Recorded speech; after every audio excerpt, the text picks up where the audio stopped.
Okay, you have three parallel lines are cut by a transversal. First, we've got these line segments here.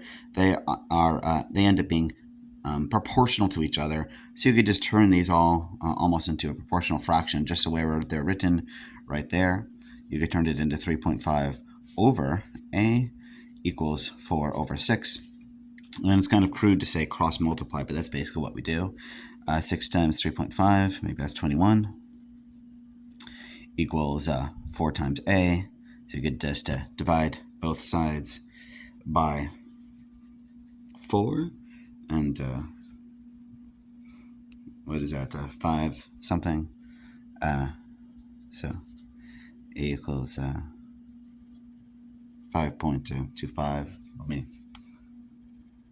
double check.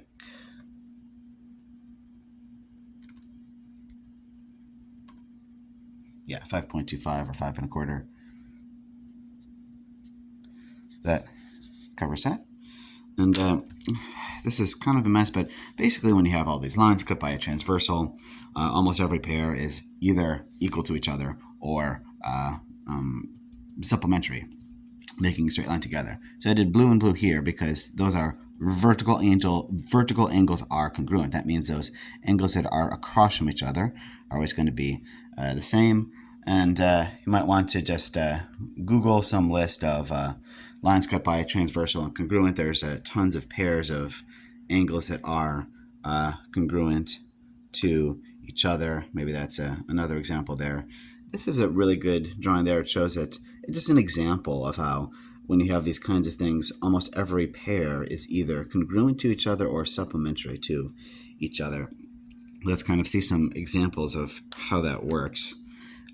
So this guy and this guy are corresponding to each other.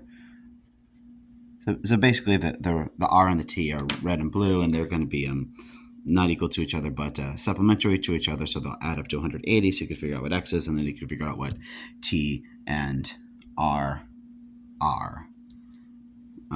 The other ones that are congruent are kind of these Z shapes, alternate interior. So if this one is 5x minus 19, this one here is 5x minus 19.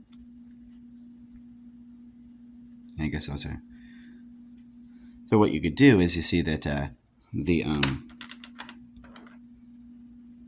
red one, the red angle plus the blue angle together are supplementary.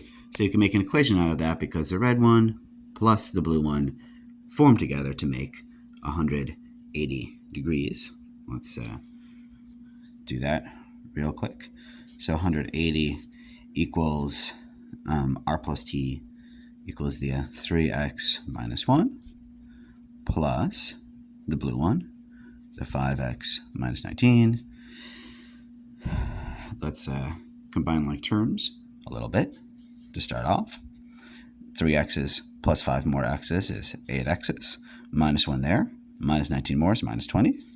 So the usually want to add and subtract to get all the the x's on one side and all the constants to know x on the other side. You want x to be alone. The first thing to get x being more alone is get rid of the minus 20 with a plus 20 to both sides. You have to do the same thing to both sides, so it's always equal. So we've got 200 equals 8x. Figure out what x is by dividing both sides by 8.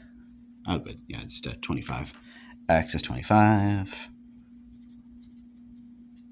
And then you could, now that you know what x is, you could figure out pretty easily what R and T are.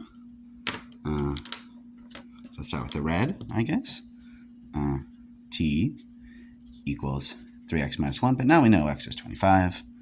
T equals 3 times 25 minus 1. 75 minus 1 equals 74 is your T.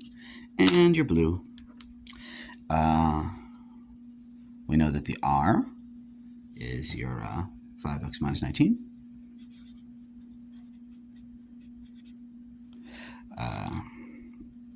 So R is 5 times 25 minus 19. I think it's 125 maybe. Minus 19. Want to just double check that with a calculator for the sake of. And 106, I think. There we go.